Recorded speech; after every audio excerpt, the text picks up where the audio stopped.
दोस्तों नमस्कार, आपका एक बार फिर से स्वागत है हमारे YouTube चैनल प्रभु भक्ति स्टोरीज में। दोस्तों आज की इस वीडियो में हम आपको बताएंगे कृपाचार्य के अद्भुत जन्म के बारे में, क्योंकि वो किसी सामान्य रूप से जन्मे नहीं थे। जी हाँ दोस्तों, चलिए जानते हैं आज इनकी अद्भुत कथा के बारे में।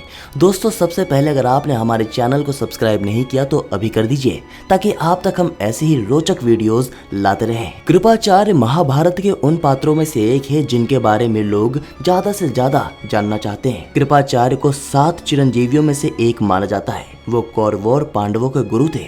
उन्होंने महाभारत का युद्ध कौरवों की तरफ से लड़ा था। दोस्तों कृपाचार्य की बहन कृपी का विवाह द्रोणाचार्य के साथ हुआ था। लेकिन मित्रों, क्या आप जानते हैं कि कृपाचार्य माँ के गर्भ से नहीं जन्मे थे? तो चलिए जानते हैं इसके बारे में। कृपाचार्य के जन्म का पूरा विवरण महाभारत के आदि पर्व में किया गया है। कथा के अनुसार महर्षि गौतम के पुत्र ऋषि शरदवान थे, जिनका जन्म शरदवान बाणों से हुआ था। इसी वजह से उनकी रुचि जितनी बाणों में थी उतनी किसी भी विद्या में नहीं।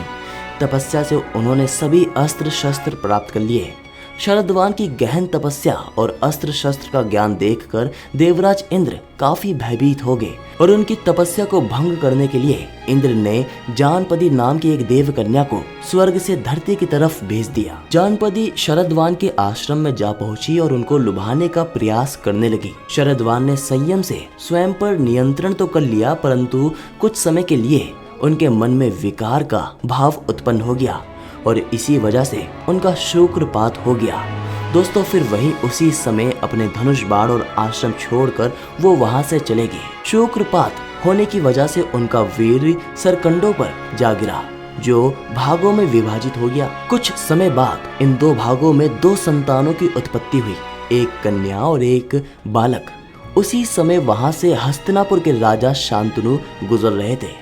उन्होंने इन दोनों बच्चों की आवाज सुनी और उनको देखा तो ईश्वर की कृपा समझकर उनको अपने महल ले गए। शांतनु ने बालक का नाम कृप और बालिका का नाम कृपी रखा। कृप भी अपने पिता शरदवान के समान धनुर्विद्या में बहुत पारंगत थे। बड़े होने के बाद कृप को भीष्म पितामह द्वारा कौरवों और पांडवों की शिक्षा के लिए नियुक्त किया गया और इसी प्रकार वो आचार्य बने और कृपाचार्य के नाम से जाने गए। तो दोस्तों ये थी कृपाचार्य के अद्भुत जन्म की कथा। अगर आपको वीडियो पसंद आए तो उसको लाइक कीजिए, शेयर कीजिए और हमारे चैनल को सब्सक्राइब करना मत भूलिएगा।